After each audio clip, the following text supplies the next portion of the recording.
Most people don't regularly get in the back of their vehicles and close it on themselves. I have to pull it twice to get it to open. Odd. Sometimes you buy a nice luxurious vehicle that has a lot of power. Not with this car. Hello, my name is Alanis King, and this right here is a 2024 Lexus TX. The TX is meant to be a nice, luxurious, three-row family hauler with a lower price of entry than other three-row Lexus models. And today, we're gonna learn just how good it is at being that. But first, I should say, this Lexus TX is not available on Cars and Bids. I'm actually at the launch event for the car because we want to bring you a wide variety of car reviews on the Cars and Bids channel, whether we're selling those cars or not. So let us know how you feel about that in the comments, and if you're nice enough, I will try to respond. Before we get to this Lexus TX, let's talk about why it exists. The Lexus TX falls in the upper middle of Lexus's really big SUV lineup. At the bottom, we have the tiny little crossovers like the Lexus UX. In the middle, we have the mid-size ones like the Lexus RX. And at the top, we have the really big ones like the Lexus LX. The Lexus TX falls in between the RX and the LX, and it's actually a replacement for a vehicle called the Lexus RXL. The Lexus RXL is exactly what it sounds like, a longer version than the popular Lexus RX two-row SUV. And this is great if you're a Lexus RX obsessive who needs a third row, but not so great if you want that third row to be roomy and easily accessible. That's because the third row was squeezed back there. Reviews of the RX 350L put the third in third row in quotes because it was so cramped. And this is because the RX 350L had the same wheelbase as the regular two-row RX 350. And it was just 4 inches longer. So this third row was squeezed in there. I never drove the RX 350L, but reviewers said the problem with its setup was its competition. Because if you had the third row down, you had cargo space, you had second row space, you were fine. But if you had the third row up, not only did your third row passengers lack room, you also lacked cargo room. And when you're competing against dedicated three-row SUVs, when you're a two-row SUV with a third row squeezed in, you're often going to lose out, not only in specs, but in overall comfort. It's just not a winning battle, which is why we have dedicated three-row SUVs, like this one. That brings us to the Lexus TX, which is that dedicated three-row mid-size SUV. The TX is a brand new model for Lexus, and it shares a platform with the Toyota Grand Highlander. It also suffers from the classic modern automaker naming structure, which is a bunch of letters, a bunch of numbers, and a bunch of brand names no one knows the significance of. Instead of calling it something easy and memorable like Telluride, we get TX 350, luxury, premium, all-wheel drive, all of this stuff. I'm gonna try to tell you what that means. The Lexus TX has the lowest starting price of any of Lexus's three-row SUVs. It slots in under the GX and the LX, and it starts at $55,050. That's really all you need to know there. And then we have 5 main trims. We begin with the TX 350, which is available in front and all-wheel drive. This car has a turbocharged 4-cylinder engine, 275 horsepower, an 8-speed automatic, and a 5,000-pound towing capacity. And it also has 7 USB ports. We then move up to the TX 350 Luxury, which I guess in this case is better than premium. It's also available in front and all-wheel drive, and it adds things like heated second-row seats and ambient lighting. The next 2 trims are all-wheel drive only, and the names get long. The first is the TX 500H F Sport Performance Premium, which has a turbocharged 4-cylinder engine with a hybrid system. This bumps us up to 366 horsepower, but we stay at the 5,000-pound towing capacity. And this model also starts at $69,000, But instead of the 8-speed automatic in the cheaper trims, we get a 6-speed direct shift auto. Then we have the TX 500H F Sport Performance Luxury, which also has 366 horsepower and the 6-speed auto. But for a nearly $73,000 base price, you get things like a heated F Sport steering wheel and a 21-speaker surround sound system. This car is the Lexus TX 350 Luxury All-Wheel Drive, which means we have 275 horsepower and the 8-speed auto. But the problem with automakers' naming systems like these is that we're supposed to recite a bunch of letters and a bunch of numbers, and we expect normal people to understand what this means, even though it makes people like me dizzy.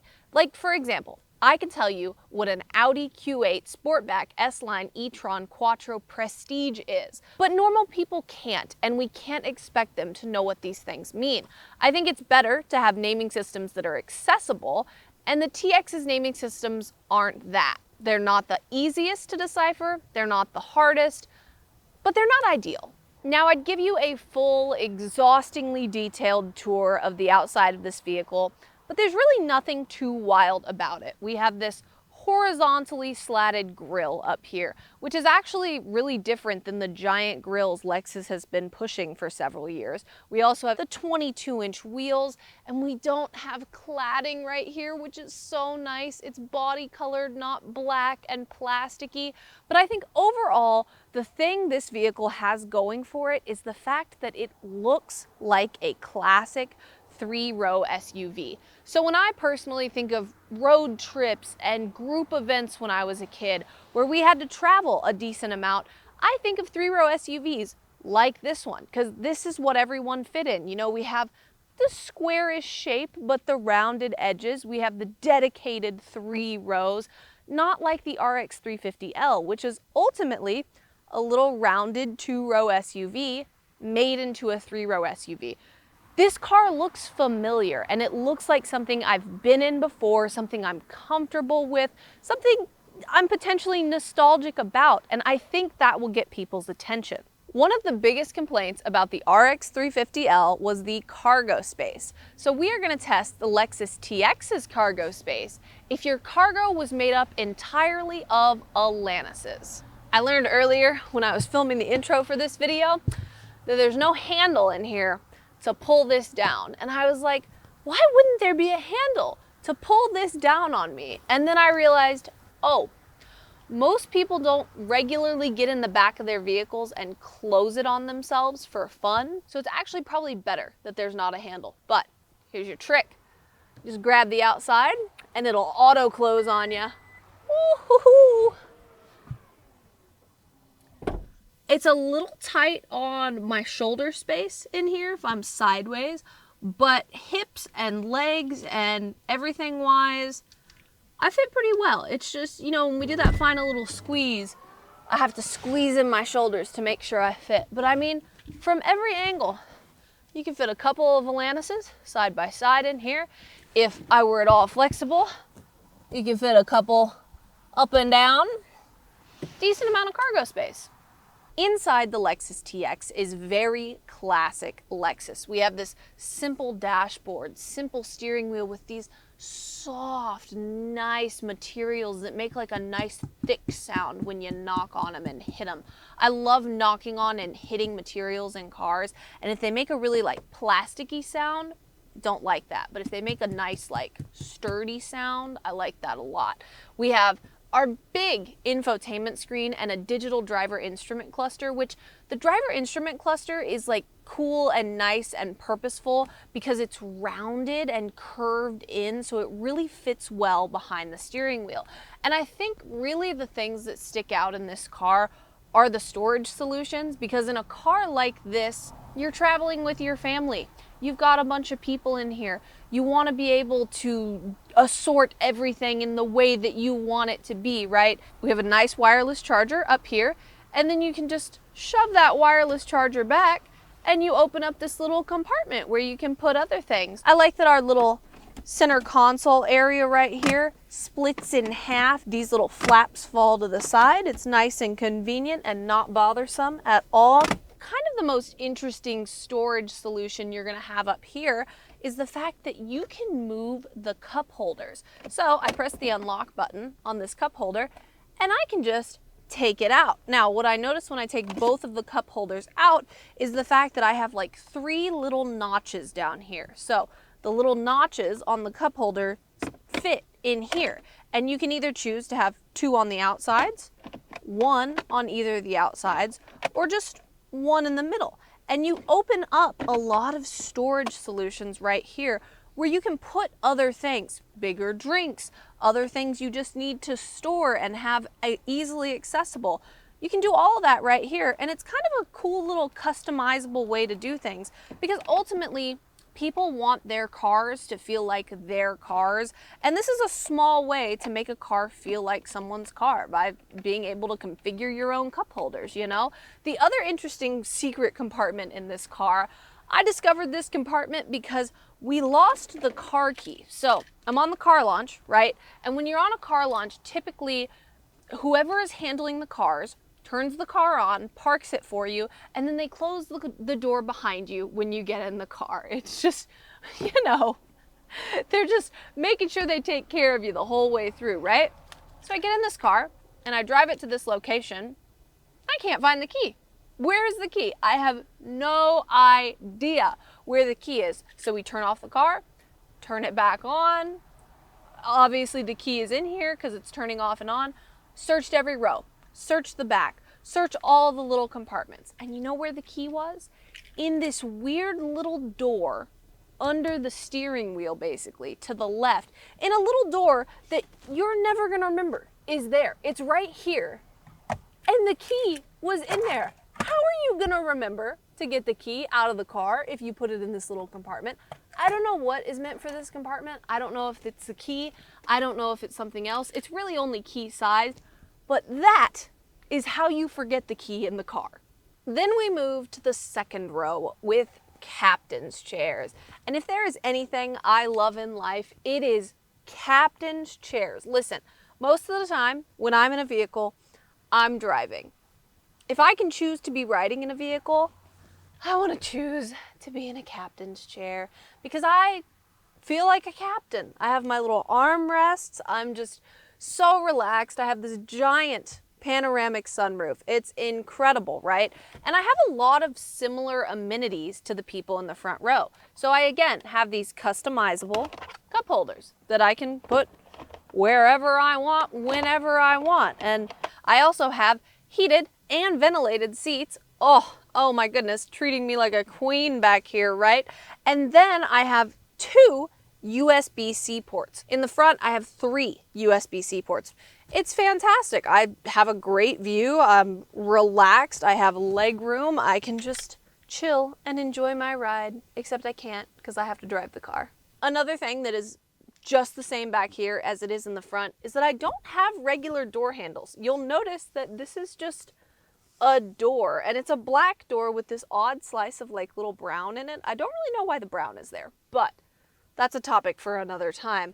But instead of a typical door handle right here, I have this tiny little pull piece down here that's like hidden, and I have to pull it twice to get it to open. So when you pull it out, the car usually doesn't open, and it says on the door, pull twice.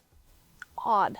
Now it's time for the true test of the Lexus TX, which is the third row habitable for an adult? So I'm gonna pull down this seat, climb back there, and report my findings. Oh, wow, look at that. That just came right down. Okay.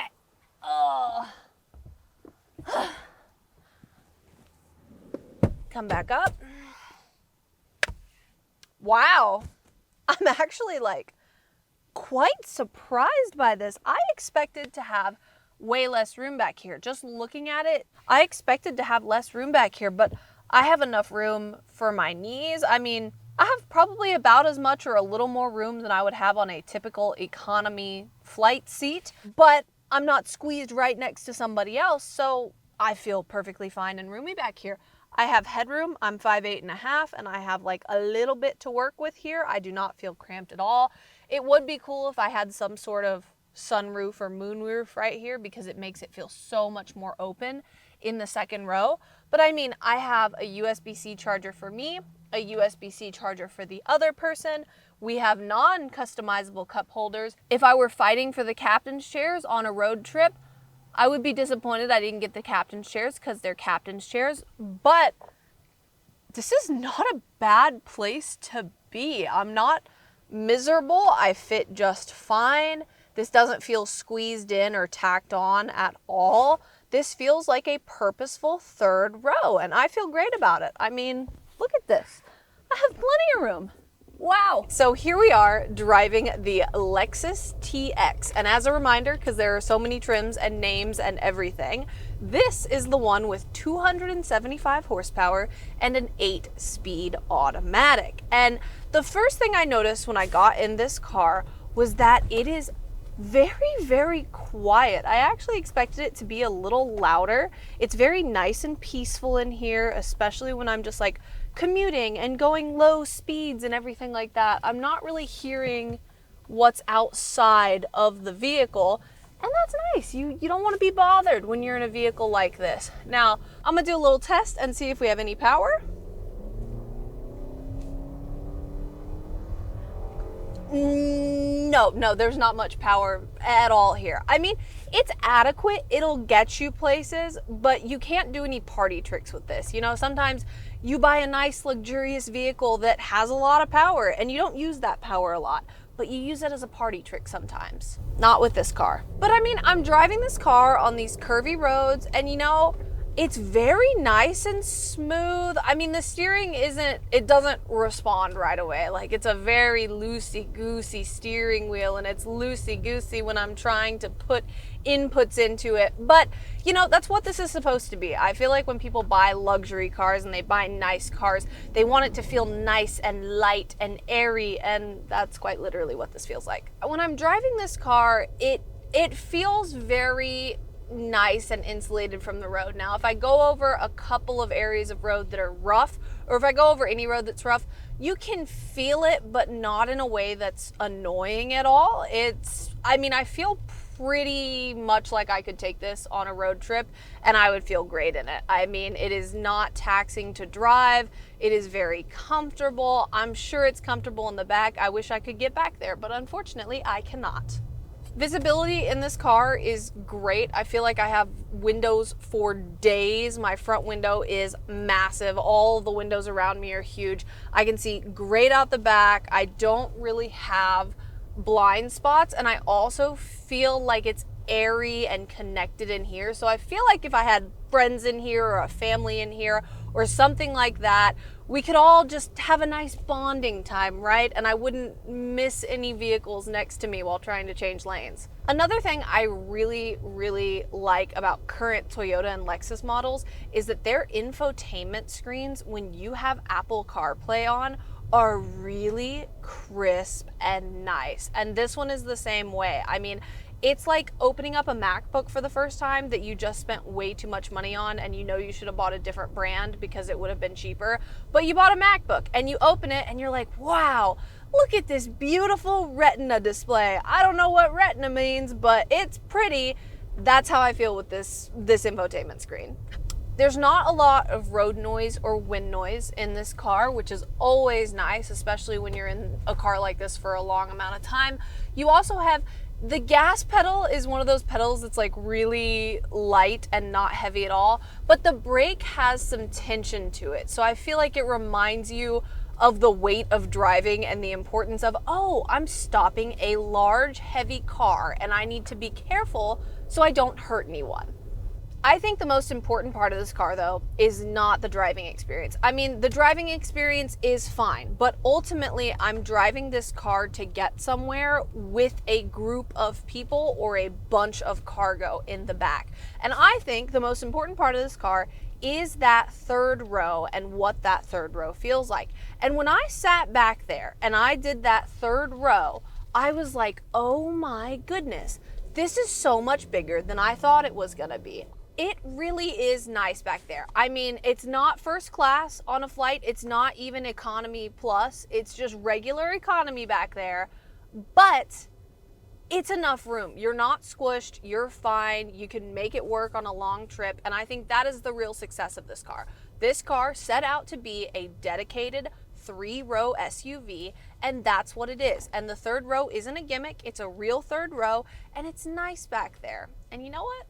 They succeeded. So that was the 2024 Lexus TX. It's a nice, cushy, dedicated 3-row SUV, which solves all of the problems it set out to solve. And even though this Lexus TX is not available on Cars and Bids, plenty of vehicles are. If you'd like to check them out, you can click the link in the description of this video. Otherwise, we'll see you next time.